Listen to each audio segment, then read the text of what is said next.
got some good questions.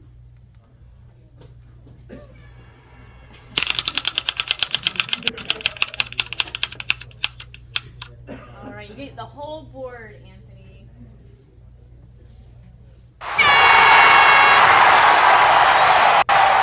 What stands for?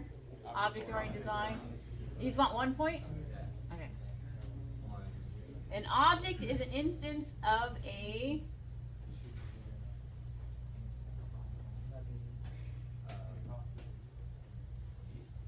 yes, B. Yes. Ding, ding, ding, ding. So it's an instance of a class. Remember, your class is your template. They call it a class definition. And then you make objects from that template. So it's like you're stamping out the objects, right?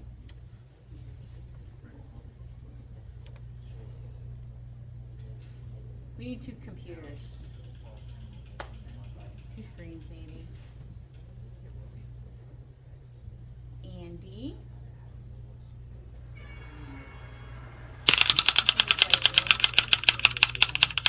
Cool.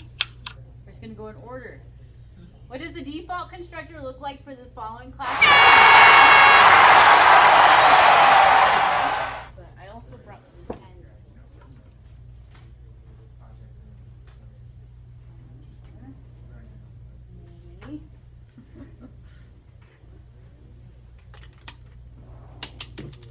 If you'd rather write it, you can write it on a piece of paper too, but I brought some pens where we can use the board.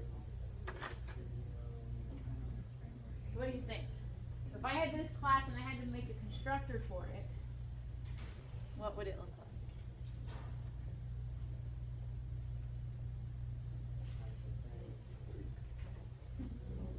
What do you think? You could tell me too.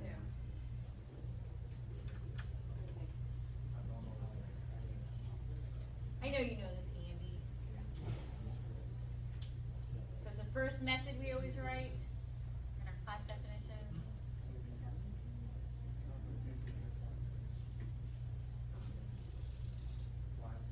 The defaults? Yeah. Wouldn't that just be the human with the no arguments? Right. So how would you write it? What was the first word? There's the P. Public. Yep.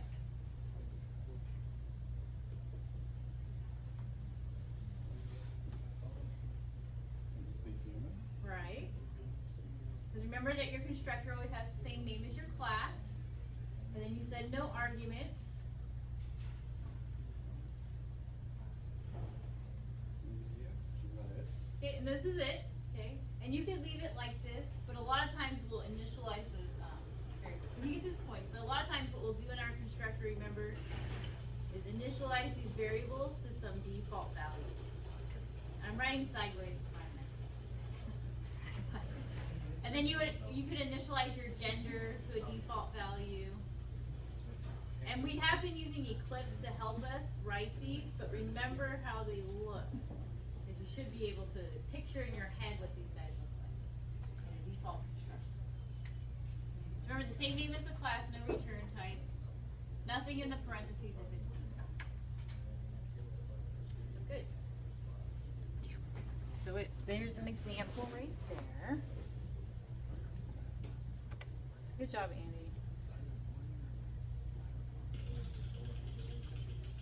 And sometimes when you're on the spot, it's like, I've been there. Okay, Michael.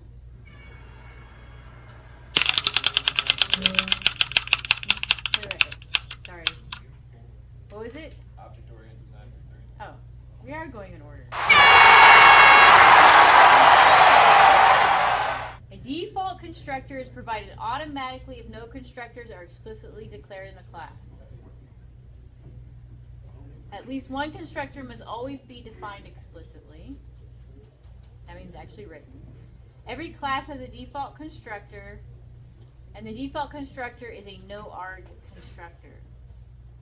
So A and D. Yes, A and D.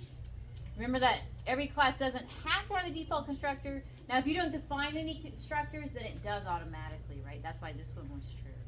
But if you define at least one and you don't define the default, then it won't have a default. So that's why that's wrong. And if you don't define any, they make the default constructor for you, so that, you know, that's not true. And so then he said A and D. Cool. Good job, Michael. See, these are easy for you. That's great. So all the students have gotten all their points. So next student, you have to get your points. Gabe. Hey, Gabe.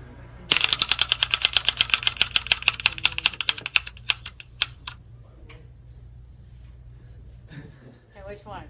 Let's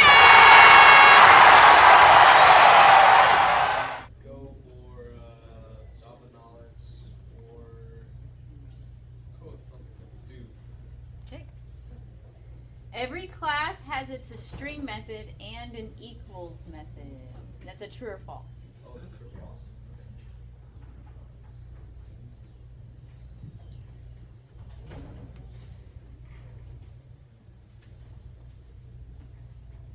I'll say false. It is true. And the reason it's true is, remember that object class, which all objects are inherited from? It was like the Adam and Eve class of all objects. It has the toString method, the equals method. You guys remember that? It's been a little while, but this is important, so let me take 2 seconds to look that up for you.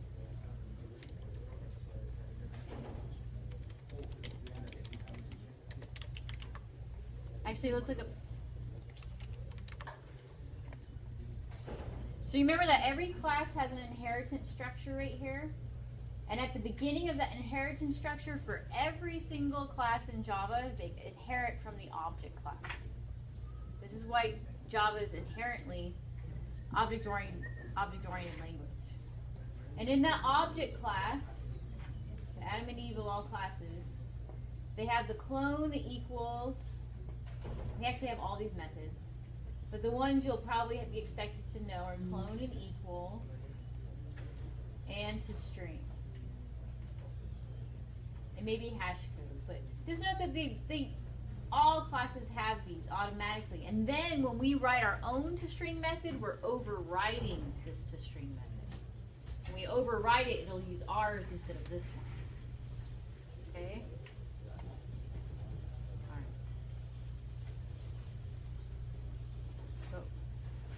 We haven't looked at that for a little while, so.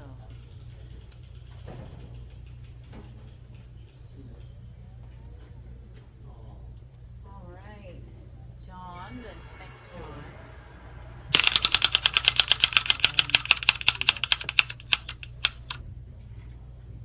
Branching out 5 points. Okay. What would be our output? So we're comparing strings with the equals operator. Both would be false. Yes, they would be false. Now, they would be false. Well, how many points was this one? 5. Oh, it was a 5-pointer? Oh, okay. I know why I made it 5 points. And actually, the S1 equal S3 would be true. Now, I think it's a good answer that you said false, because you can't compare objects with the equals operator. Now, the second one is true. Now, the only reason the second one is true, if you run this, it will print out true, and it's very odd at first. But there's a pre-compiler that tries to be efficient. And in the pre-compiler notices that those two strings are equal, and won't bother making a second string, and actually will point them to the same string. And it's artificial intelligence trying to be efficient. Okay? And that's why I made that one a 5-pointer. Todd? Strings are mutable, right? Yeah, that's a good question. That's actually one of my slides in here. Strings are immutable, meaning you cannot change them. When you say S1 equals hello, like later on in your program, if you point it to another string, it'll actually make a new string in memory. It won't change that string because they're arrays. They're arrays of characters underneath. And underneath the object is an array of characters, and you can't change an array. So it is inherently immutable. Immutable means you cannot change it. So when you change a string, you're actually pointing it to a new string. But yeah, that's kind of a weird thing that it does. And it will only do this when it, if you write this into your program and the pre-compiler sees that they're the same string. So it's kind of odd. That's why I made that one a 5-pointer. I should just give you 1 point because you did know that the objects, you can't compare objects with equals. So that is good.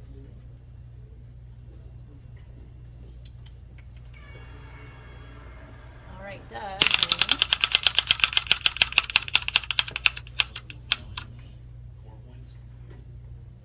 Cool. Oh, you know this. I always throw this one in. I think you know this. It's on the tip of my tongue. Yes.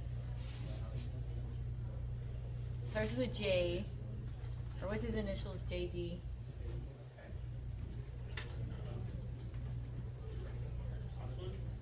Yes, it is Gosling. Yes. Should we give it to him? Yes, it's James Gosling. There he is. Is he still alive? Yes, he's still alive.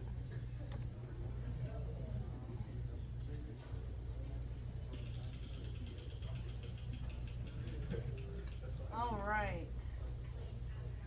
My other John. So John. What would you like? 4?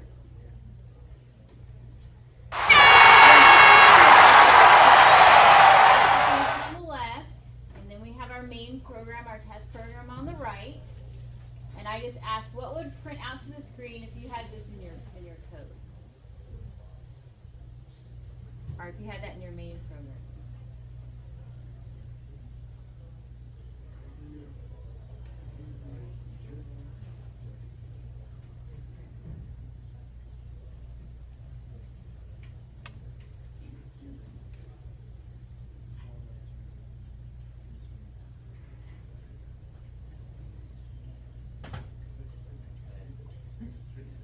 You know?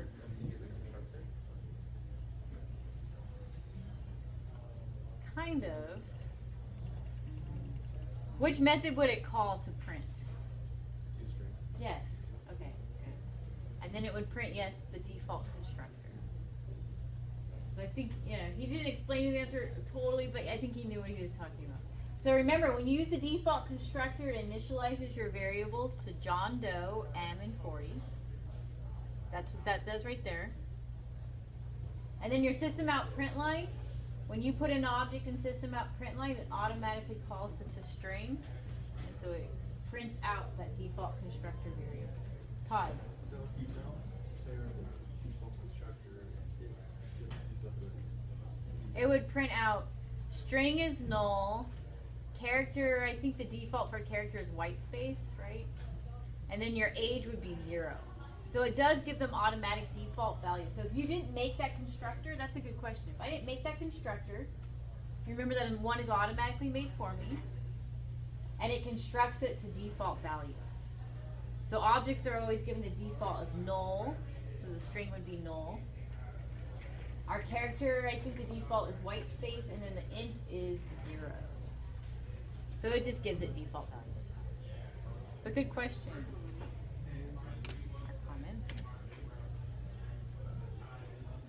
And then can someone close the door? It's starting to get noisy out there. Please. Thank you. Oh, shoot. Sometimes I work automatically. You have to get a name first. And Jimmy. Hey, Jimmy.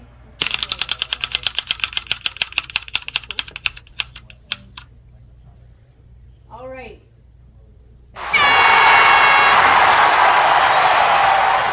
Which of the following methods override the equals method in the object class, meaning that it has to have the same header? So what is the header for the equal? How many points was this one? 3. Oh, 3? Okay. That seems reasonable.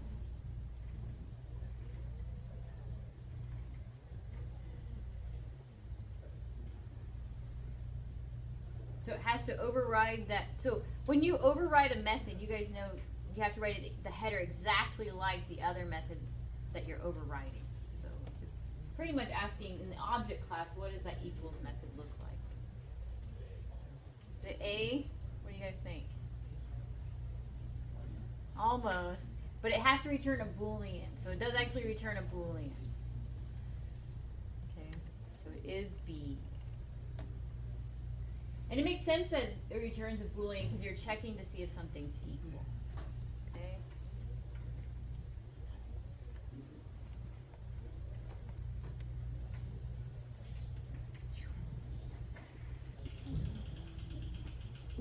All right. Next up, Jason.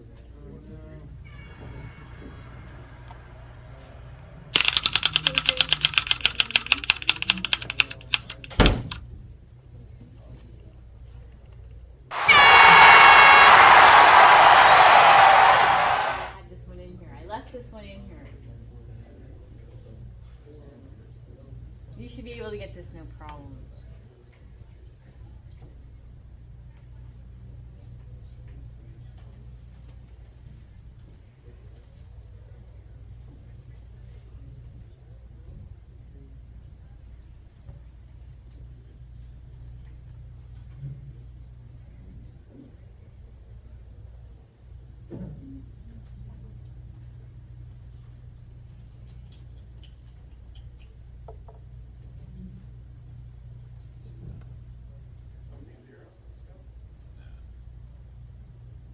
It'll what?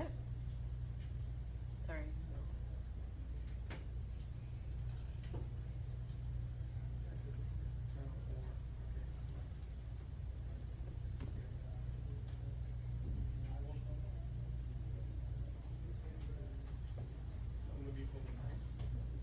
I'm sorry?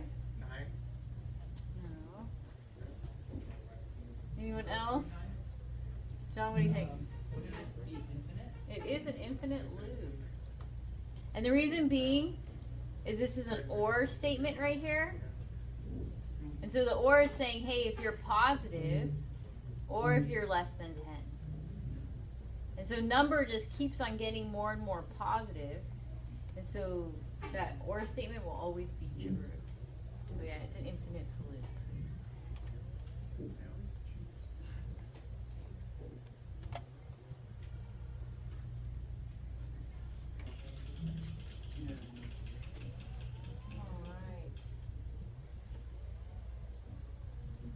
Off the lobby. If you like.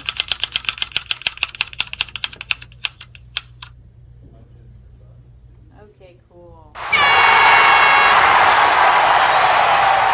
we have this method, and it's invoked or called in the following constructor in a class. An X method is blank in the class.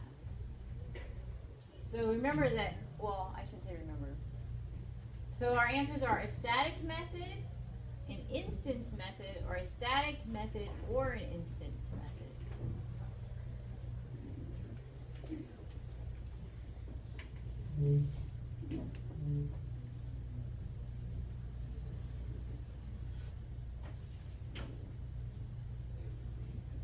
Which one? Yes, it is B. Good. Good job, Apple. You're a good student. Anyways, so it is an instance method, and the reason, well, why is it an instance method? I don't. Why do you think it's an instance method? You kind of guess. Oh, yeah, maybe you got lucky. Okay, but remember that a static method cannot use instance variables, okay. And a static method cannot be called inside of a class that uses instance variables. So a static method cannot be called in a constructor. So that cannot be a static method. Okay? So it had to be an instance method. An instance method means it can use instance variables. Okay?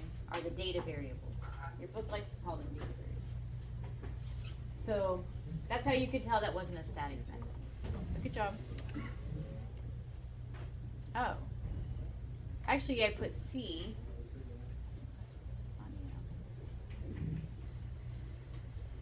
I'll double check that one. But I'll also give you points. So next up,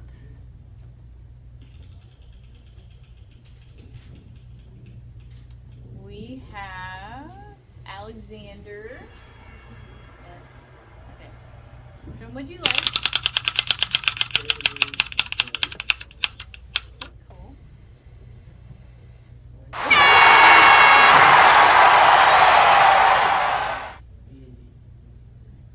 B and D.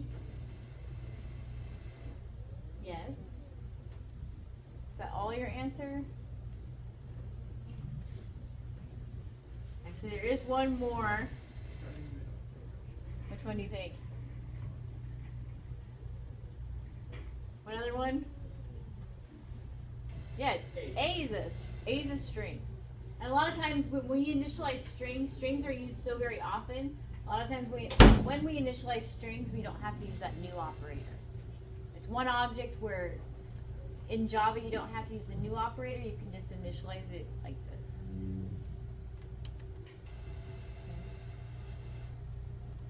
That was good. You guys are actually doing really well.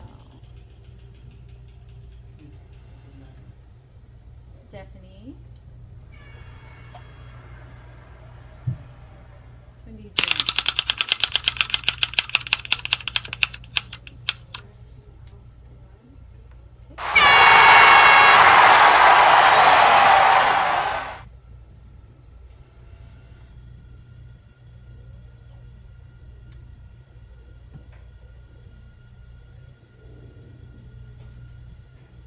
You can guess this one.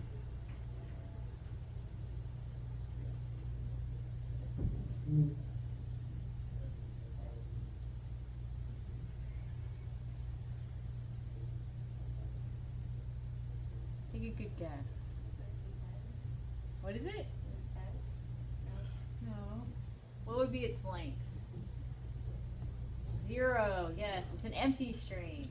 So its length would be 0. So it would print out 0. Because when you construct a string this way, it makes that new string in memory. But then it puts its length at 0. It's an empty string.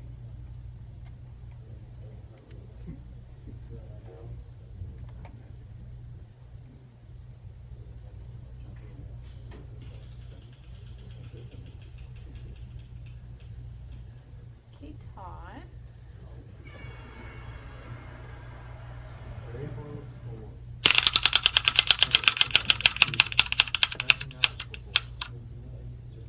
Okay. Cause a null pointer exception.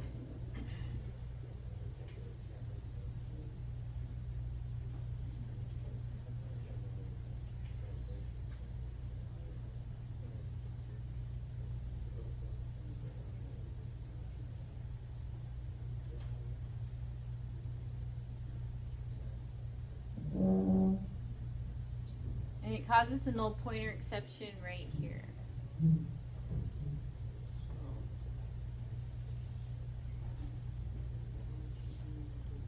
because the test is not test is not a string. Wait.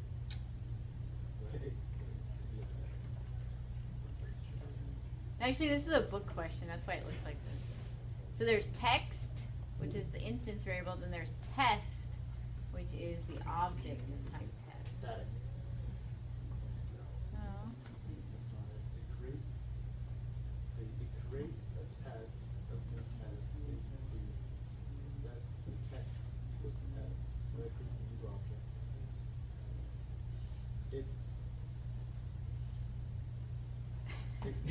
Yeah, I see it. It creates text instead of setting text equal to s. It creates a new string. Yay, you got it, yes. Remember that it will allow us to do this in here. But what we did is we created a local variable called text that happened to have the same name as this guy. But he lets us do this. And so then this guy is never really initialized. And if he's never really initialized, when we go to access him, he'll give us a null pointer exception. Yeah, because it would just, It's a little weird. yeah, it would just return a null and you can't. Yes. Use the lowercase null. It would, yeah, it kind of blows up runtime error. Yeah, and it would compile just fine. It'd say, okay, yeah, everything's good.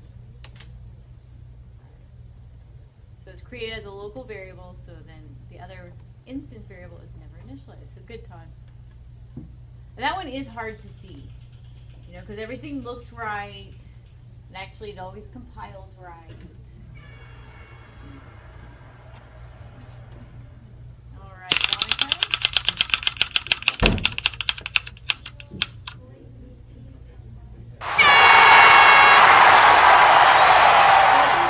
Reference variable T1 and T2, and if T1 dot equals T2 is true, so that Boolean method returns true.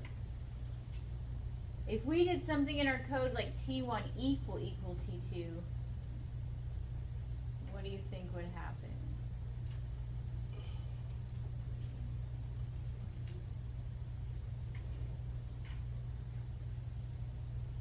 This was a 5-pointer? Or 4-pointer, right?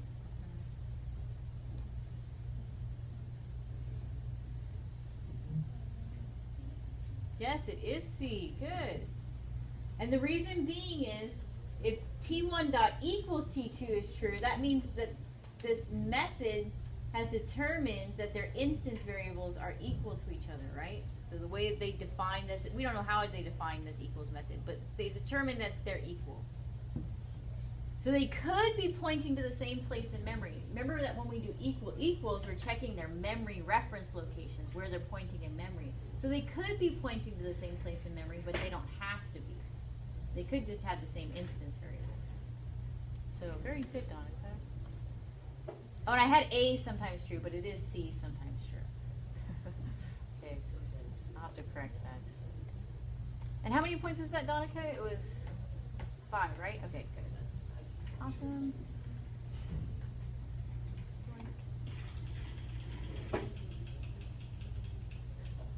All right, Jonathan Cardozo. All right, Jonathan, what is it? 3. What's wrong with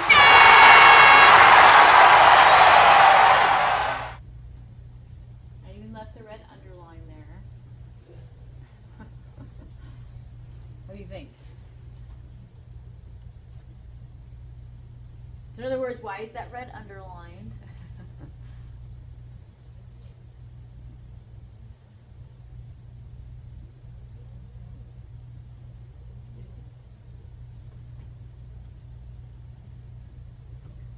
Because aren't you using like private and a public? How could I fix it? Private and public? No. What do I need to fix this, guys? Anyone? John? Don't you need an object to call method? Right. We have to have the object call the method. So this is using an instance variable. He's not a static method. So you have to have an object first so that he can use that object's instance variables in this method. So you have to make test my test equals new test, and then say test.x method.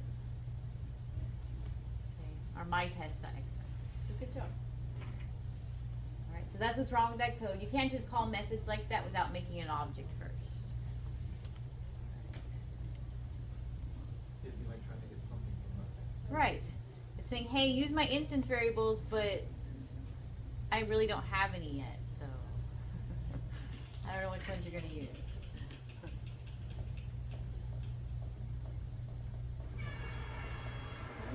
Jacob isn't here still, so we'll move on.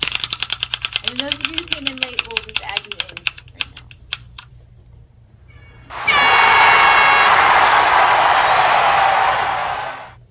Which one would you like?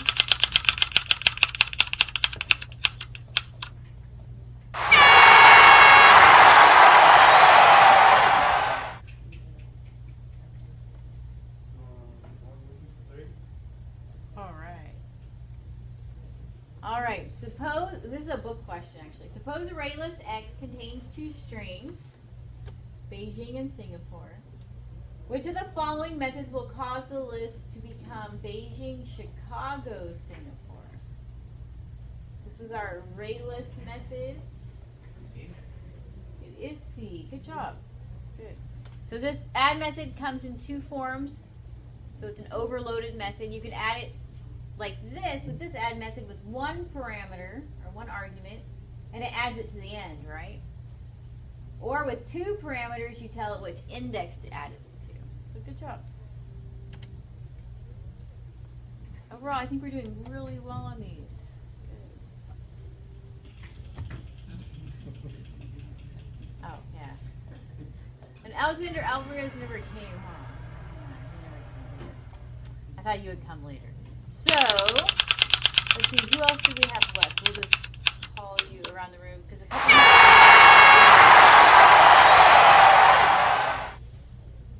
So Jose, which one would you like?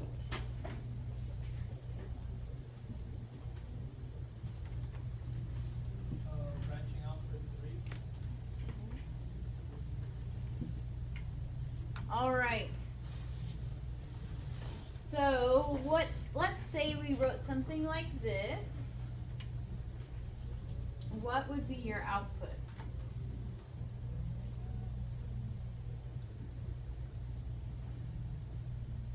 And we have used this method in the past, not exactly like this, but we did use this method. We used it with our CSV files, remember? Hello, how are you today? Yes. Okay. So make sure you know what it does. Remember, it takes in a string, calls the split method, and it'll split with, remember how we put the comma in there and then it would split our comma separated value files? And so we call it on the hashtag. And so then it knows to split up our string according to that hashtag. So that array will be filled with hello, how are you today? And so then that's what it prints. Okay, good. Excellent. Oh yeah, who else came in late? Actually, that was it, right? Oh wait, no. What's your last name? It's Ryan. Oh yeah. Which one would you like? You get these extra credit points toward your test. You need to do this. Which one? Variables for 5 points. Okay, cool. All right. So we add the static keyword in the place of a question mark if appropriate. Oh, add the static keyword in the place of the question mark if appropriate. Actually, this is a book question. So how about the first one? This guy? Public static. So that means yes, you would add static there, right? Yeah, static. How about this one? Do you need static here, yes or no?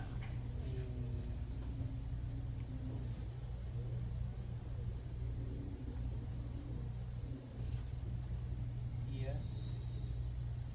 And how about this one? No. Actually, we got it backwards. Oh, great. Now remember, you can use static. You only want to use static when you do not use instance variables. Okay? Because static means one method for all the objects to share, or one instance variable for all the objects to share. So you can't use instance variables in your method if it's static. So here it's using that count instance variable, so it cannot be static. That's a big no-no. It will yell at you. Okay. And then over here, it's not using any instance variables, so it can be static. You have the option of making it static. Most likely would be static. Okay. So I just put the static in this. Now I have to copy your names again. So I have another PowerPoint. We can go to the second one if you guys want. Does that sound fun?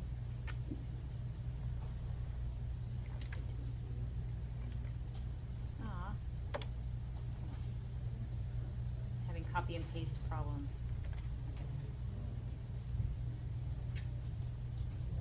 Oh, it did save me. Okay, so let's see. The two people who came in late were Jose Zerardi.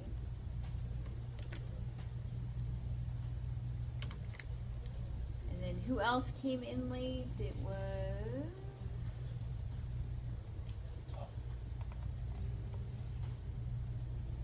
which one? Arroyo. Oh yeah, Arroyo. Angel. Okay. Got it. Okay, anyone else not in there? Everybody else is in there, right? Okay, good.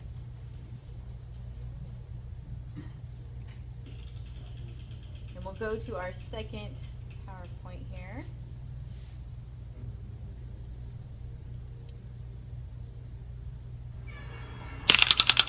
Jacob didn't come through.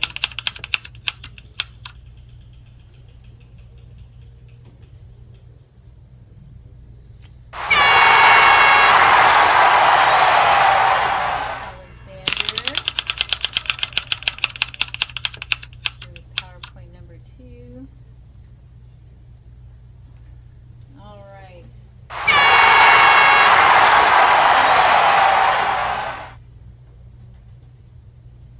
Variables for fun. All right. What does an underline mean in an UML, Universal Modeling Language diagram?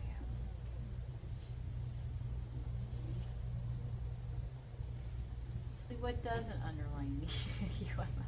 Oh, Jose knows this. That's good. Take a guess.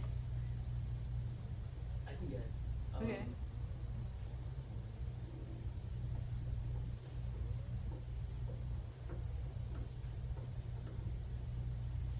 A different method.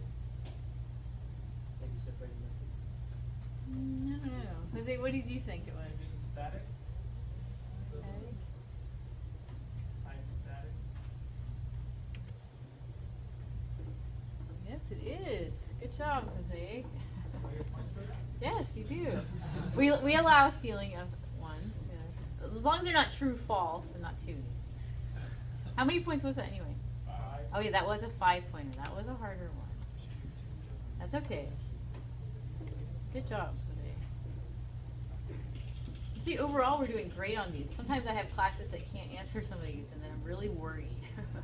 So we're doing okay. Antoine.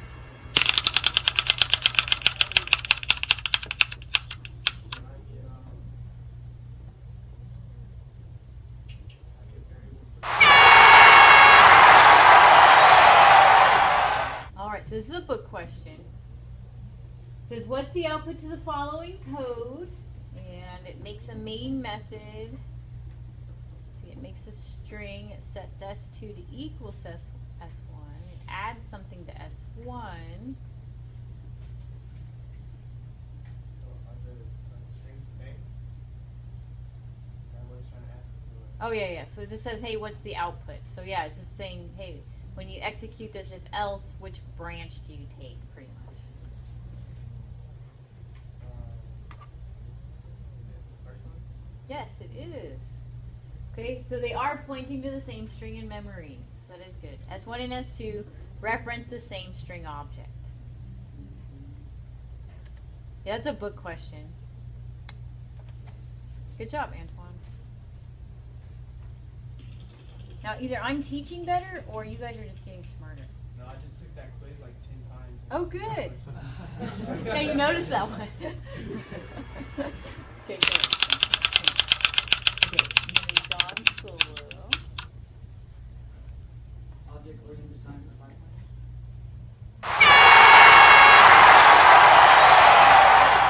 Where's my code? Isn't that better? Yeah, you're gonna have to pick a different one. Sorry, I messed up. That was me. So how I was editing it. Branching out Python. Hopefully I don't have more like that.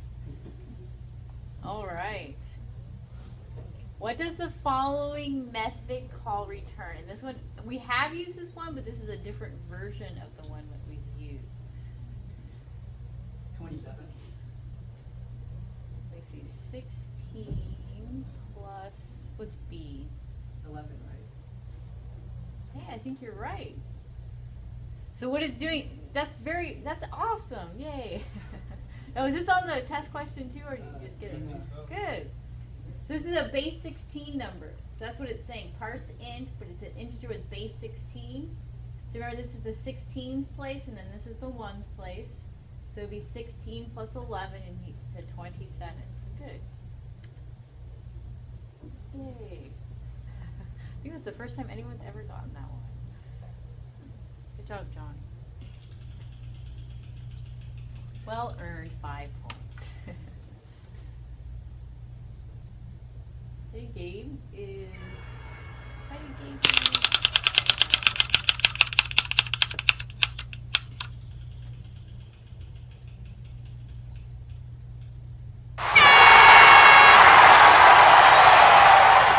It was all online, but Jose. Which one would you like today?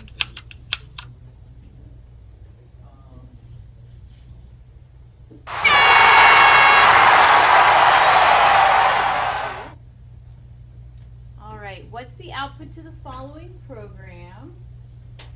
And I believe this one's a book question as well. Usually when they have variable names that look like that, it's a book question.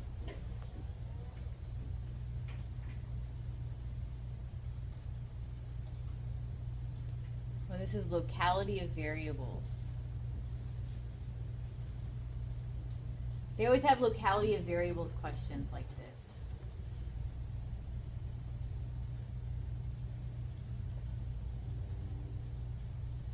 So let's see here. That would be 5 and then yes. 5 and then 3. Or wait, no, 5 and then Yeah, 5 would be first. Okay. And then what would be our next output?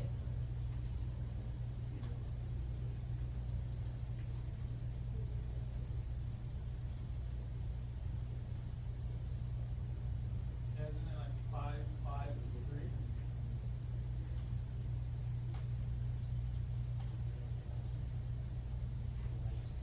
You got the first one right. It would be a 5. And the reason that it would be 5 in the first one, just so you guys know, Okay, so the second one is 2. it would be 2. Yeah. And then I believe, the yes. third one is 0. And the third one is 0. And the reason being is when we declare this variable j, he's declared in between these curly brackets. And this is the locality of variables. Wherever you declare him is where he's alive. So outside of these curly brackets, this j goes away. He dies. So in these curly brackets, j is 3. And then there is no I in the curly brackets, so it goes to the next local variable, which is this defined I right here. Okay. So it plugs in 2 plus 3, and it would be 5. And now outside of the curly brackets, that j went away, so it goes up here and uses this j. Okay. It is a static variable, so now it is a private static variable, but because main is in this class, it allows main to use this private variable. So it's a 0, and then it goes and it looks for I, and I, the first I it sees is 2. So it always looks for the first one that it can see. So then it prints out 2. And then it goes and looks for j, and the first j he sees is that 0.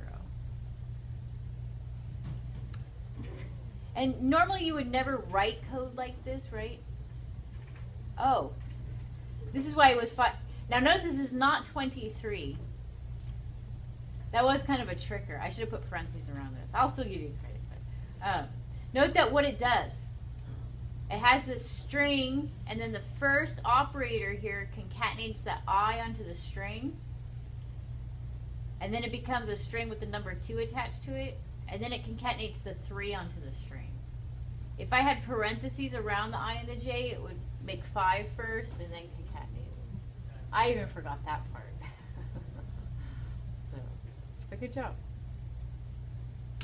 And normally, yeah, you wouldn't write code like this. It's mostly just testing your knowledge of locality of variables. And then it did actually test your concatenation string thing. That was a hard one. That is probably one of the harder questions.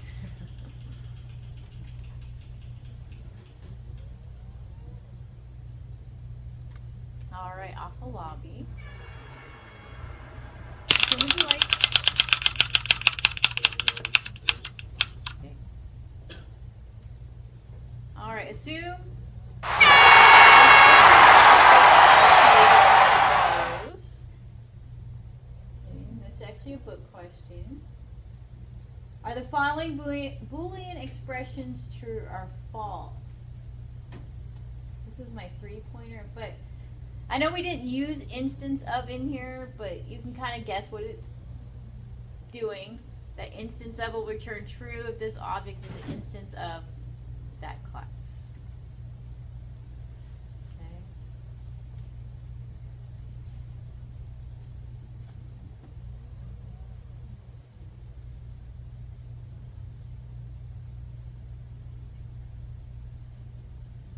So how about the first one? Is a circle an instance of a geometric object? Knowing what we do right here and not knowing other stuff in the book, what would you say?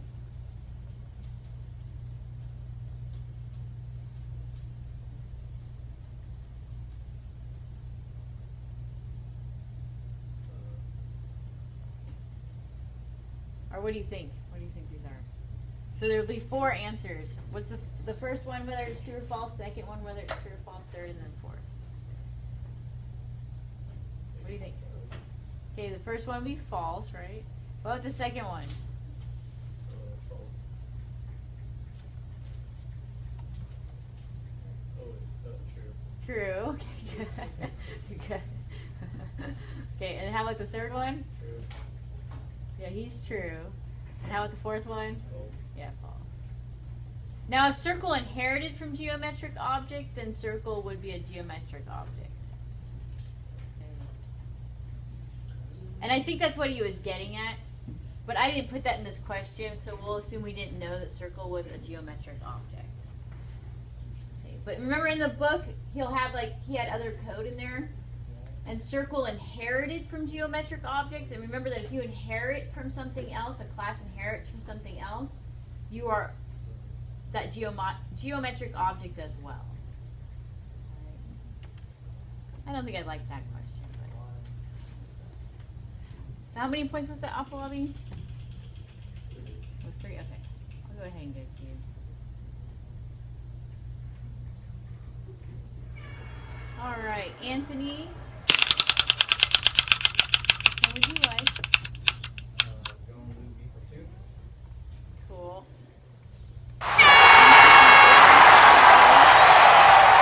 And there can be more than one answer. C. It is C. Good. We use the constructor for our array list. Perfect. Good job, Anthony.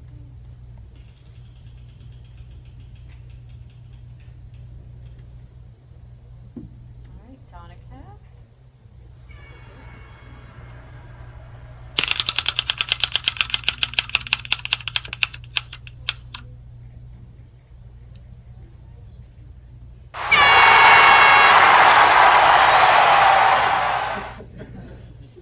Aw.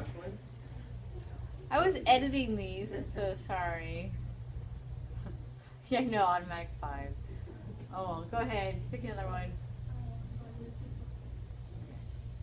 We'll count it as 5.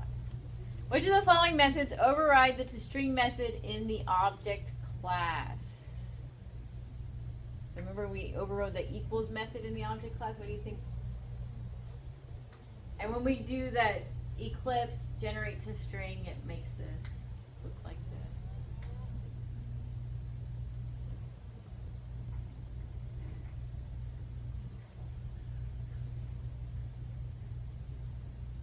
What do you think?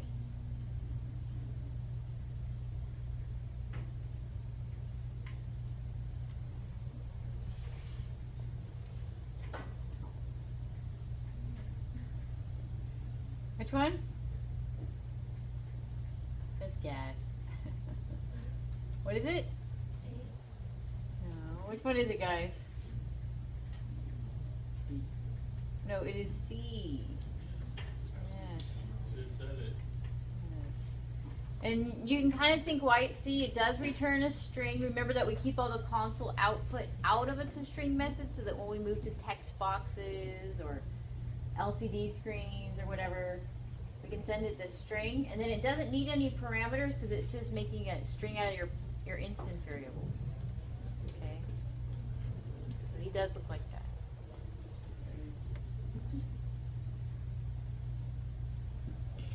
Alright.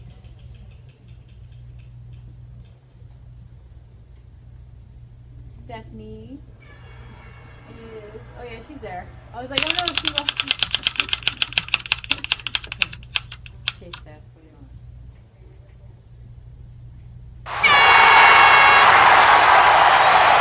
I'm going to convert a string S into a double value D.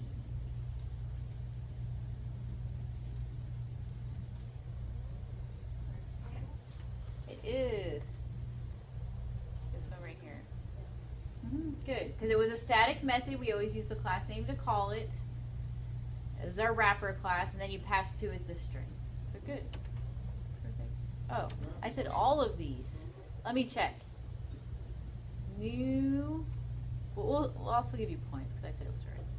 But D equals new double S. I guess it would work. This is making a new object on this side. And then it's using that. Actually, I would need parentheses, I think, around this. Maybe not. And then it's using this object, this new object I created, to call a method of the double class called double value that brings back its double value. Let's try this one.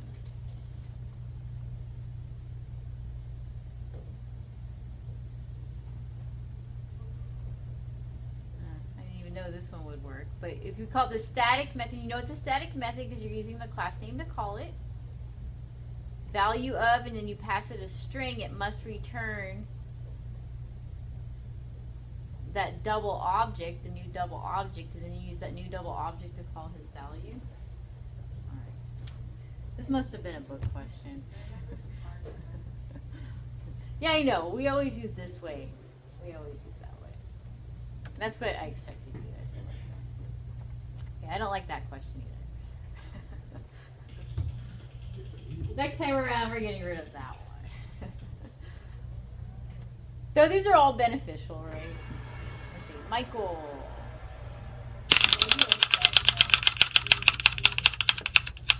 Cool. Oh. You know what? I must have uploaded.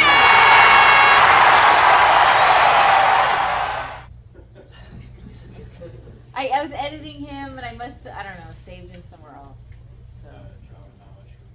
Okay. We can count it as 4. Just kidding. I'm just joking. Oh.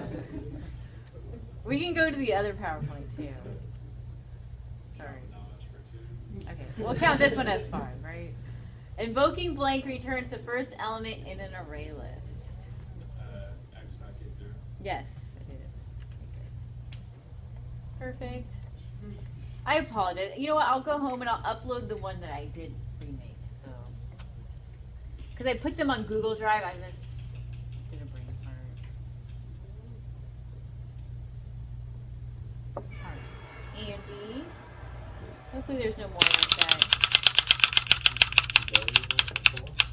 We can always go back to the other PowerPoint too. And what does the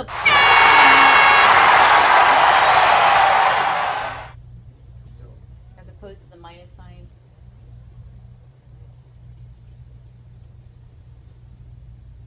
And I know we didn't go super in depth into UMLs, but it was in your book.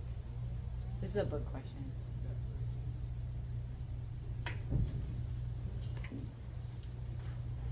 Let me give you a hint. It's at the beginning of the method.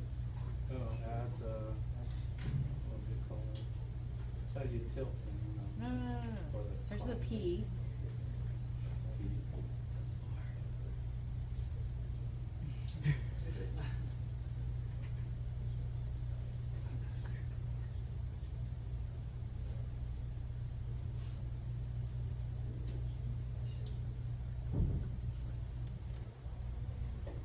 Six letters.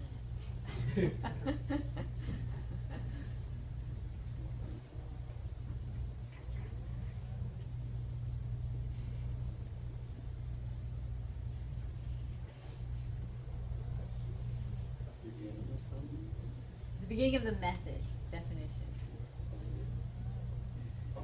Yes, it is. Ding, ding, ding, ding, ding. Did I give him too many hints? Okay, yes, it is public. So yeah, when they put a plus sign in the UML, it's public, and then minus sign means private. And out there in the real world, people do use these UMLs, so it is good to know that. Okay. All right. I know we haven't used them a whole heck of a lot in here, but we probably should more. All right, Jason. I'm afraid that I'll have to spend. What was it? Okay.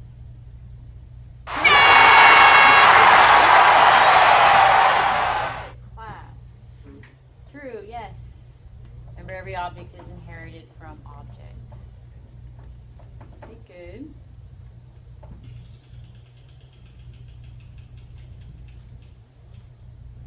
All right, and Jimmy.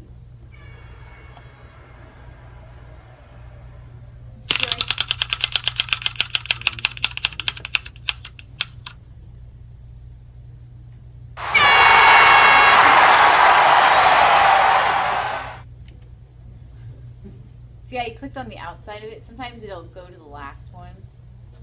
It's like a little weird bug in PowerPoint. Okay, so what's our output? Actually, this is a book question. When they're written like this, I can usually tell this was a book question. So now note that they put the java.util in front of here, but it is like just saying array list. They're just writing it the full way instead of just writing the word array list. So we always just wrote the word array list without the java.util, but it's the same thing. Okay.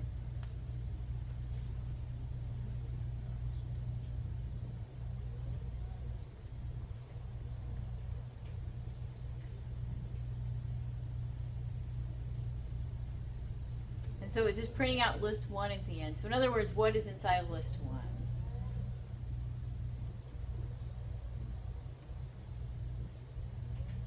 What do you think? Which one? Almost. It would actually be New York as well. And the reason being is when they make this list, they add New York. And when they initialize list 1 equal to list, that means they're pointing to the same place in memory. That means they are the same list. So when you add Atlanta and Dallas, oh, I guess you kind of almost got it right, because list added Atlanta and then list 1 added Dallas, but all of those, they're pointing to the same list, so it would say New York, Atlanta, and Dallas.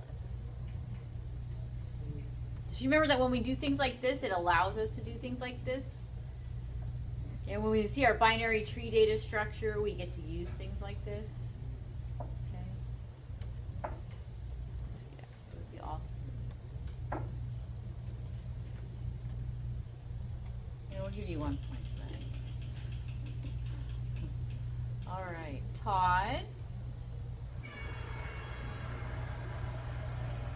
OOD. I was gonna say this was the popular one last time.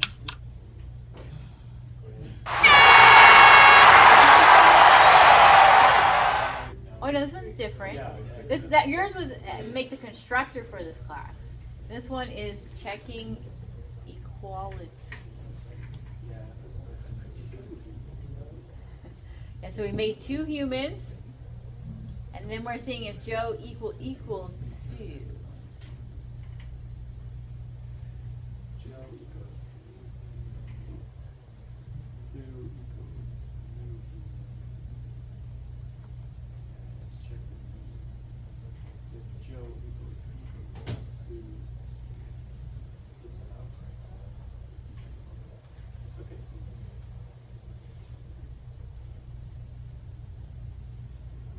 And to tell you the truth, you don't even need to look at the class def to know if that's true or not. Let's see. The tunes are anything to go by. Yes, they are. They're the same.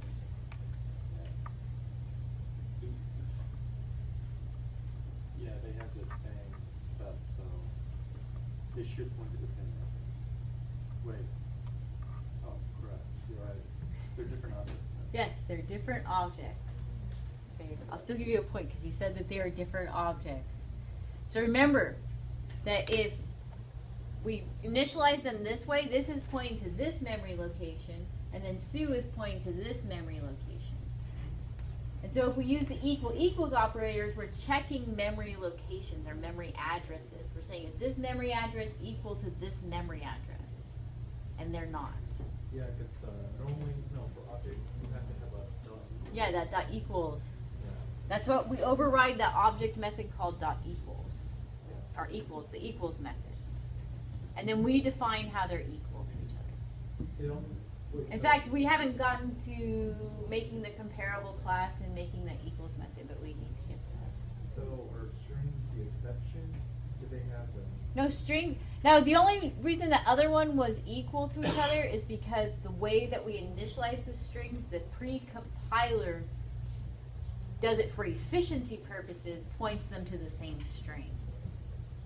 When we initialize those two strings, like this, so in our main, this only happens in the pre-compiler. It only happens with strings in the pre-compilation process. When we said like string S equaled hello or something, and then we said string P equals hello, the pre-compiler sees that these are the same, and for efficiency purposes, he points them to the same place in memory where that hello is stored. It's kind of odd, and it only happens with strings in the pre-compilation process. And every time you set the string to something else, you're technically making it new. Yeah, you're making it new. So if I, down in my code, said P equals, goodbye, or good, then P is going to point to somewhere else in memory to where that new string is. And now it would not say that they're equal. And this only happens, yes, if you write it in your main program or somewhere. And it has to be in main because it has to happen on the pre-compilation process. That's the only time that it'll ever say, hey, they're equal to each other, which is a very weird thing, but that's what it does. And it does it for efficiency. Okay. And the first time I saw that, I was like, what? That should not be right.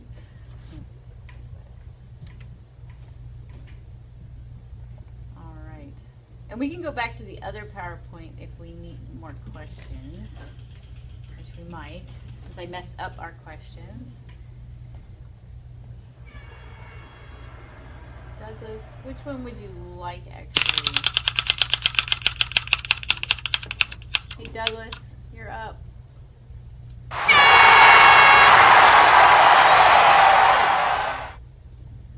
All right, what's the output to the following program? And we have this testing class. So here's our main down here.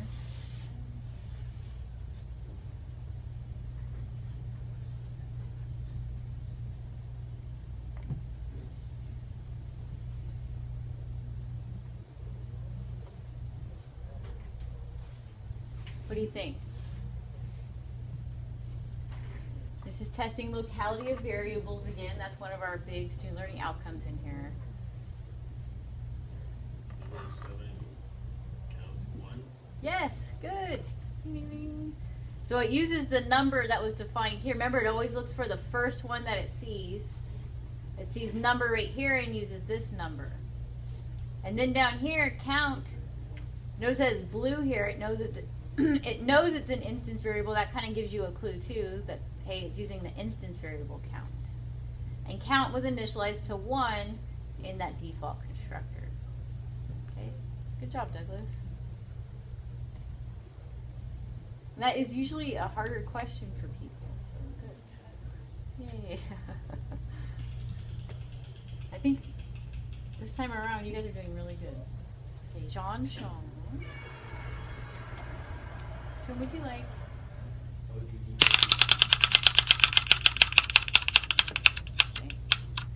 All right, we got some code. Oh,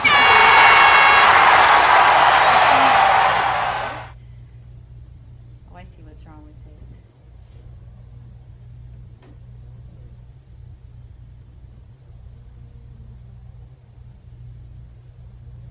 So for the default group, would it be just public number and There's one word that shouldn't be there. Actually, Eclipse would tell us. He would yell at us. It'd be a syntax error, actually.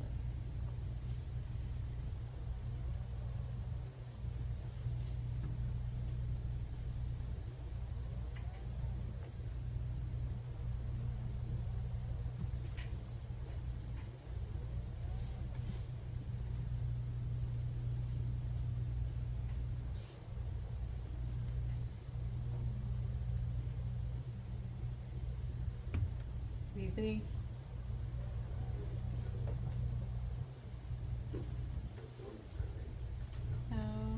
Anybody else? What word shouldn't be there? Afalabi?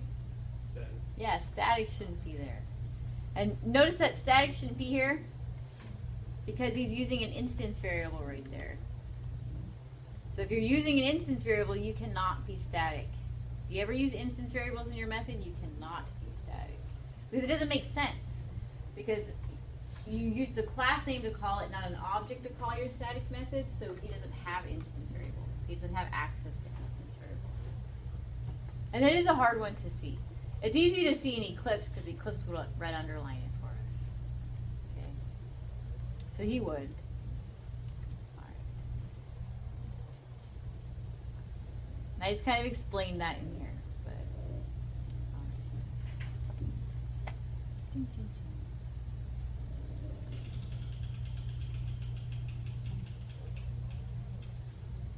Jonathan Cardozo.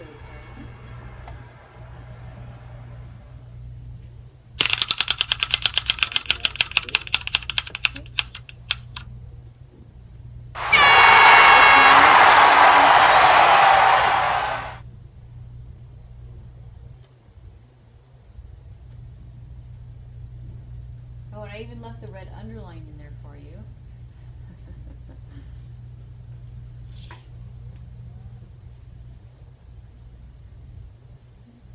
What do you think?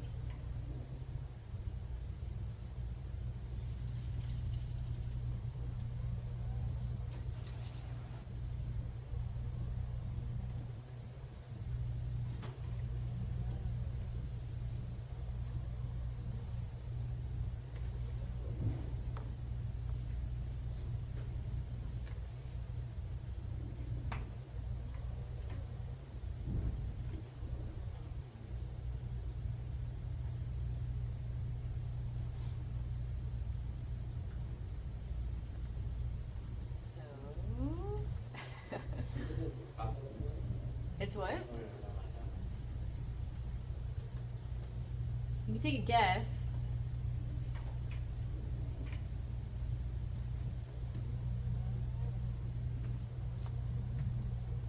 Alright, does anyone else want to guess? What do you think, Is Allison? it that you can't change the array, right?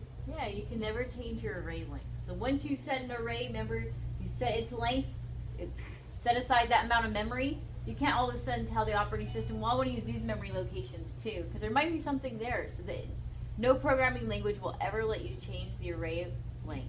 You always have to make a new array, copy the contents of your old array to your new array, and that's how you make arrays bigger. That's in every programming language. Todd. Oh, wait, no. And that makes sense because you think about how it sets that RAM aside. You can't all of a sudden, well, I need all these other locations. It's like if you all of a sudden said, well, I'm going to make my house bigger, so I'm just going to knock down my neighbor's house. Your neighbors wouldn't like that. Okay? So, yeah, your RAM locations don't like that either. They can't say, hey, I just want to make my array bigger. No, you're not allowed to. But go ahead. So Java, by garbage schema, it means that Java gets rid of The old array for yeah, you. whereas C++ you have to get rid of it. Yeah, you actually have to tell it to release that memory. Very good. That brings up an important point. when I make this array point to the new array, our garbage collector takes those old memory locations back for us. Or in C and C++ and that's some older languages, without garbage collectors, you have to actually release that memory. Otherwise, it just keeps holding on to all these memory locations. It can lead to what's called memory leaks in your program, and you can use up all your memory. And that used to happen a lot pre-garbage collector days. That's when programs would crash because they run out of memory. In fact, I was fixing my friend's computer last night, and it had 512 megabytes of RAM. 1.7 gigahertz processor, and it wasn't even that old of a computer. And I was like, wow, that's like a joke nowadays. You can't live with it.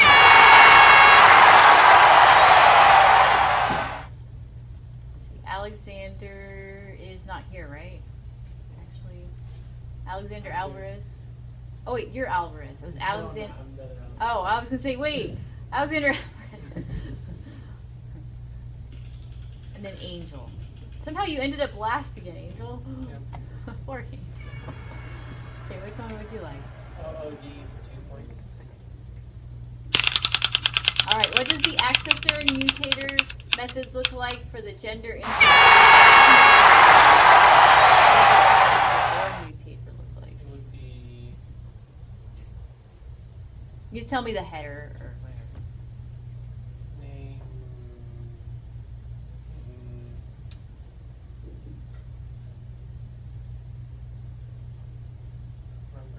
So it would start with public, and then what would be its return type?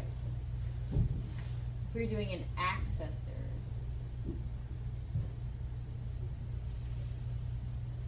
What do you think?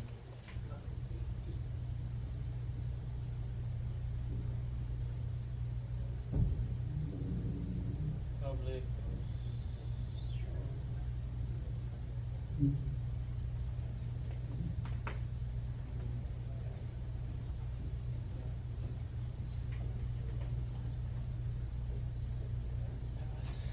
It's okay.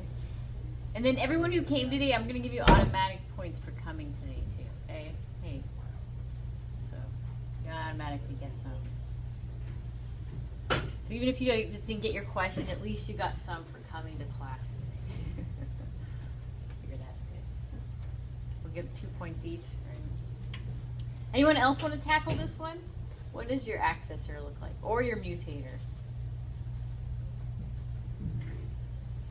You guys know these. The get and the set method. So your accessor is your get method. I call them accessors because a lot of old books used to call them accessors. Public string get name. Yeah. Wait, what was it? Public string get name. Oh, yeah. But this is for the gender one. So what would it be? Public car get car. Yeah. Or get gender. Yes. Or get gender. Now you could call it that, but usually they call it with the get in front of the instance variable name. So it would look like, well, I guess I could just show you this. So here's our public char get gender, and then remember it just returns that instance variable. That's the simplest form. You don't have to have it just return, remember. You could have other logic in here, like type in your PIN number or whatever, right? And then the mutator is going to set that instance variable, so it's always void. Starts with the word set and then the instance variable name. It always takes in a parameter of the type you're going to set it to, and then it sets that instance variable to that parameter. Those ones were automatically generated by Eclipse. All right, perfect time to end. All right, so we didn't get to all the questions, but I'm going to post these, and I'll post the one that doesn't have the blanks in it from home. And then I recorded successfully, so we can post the recording as well.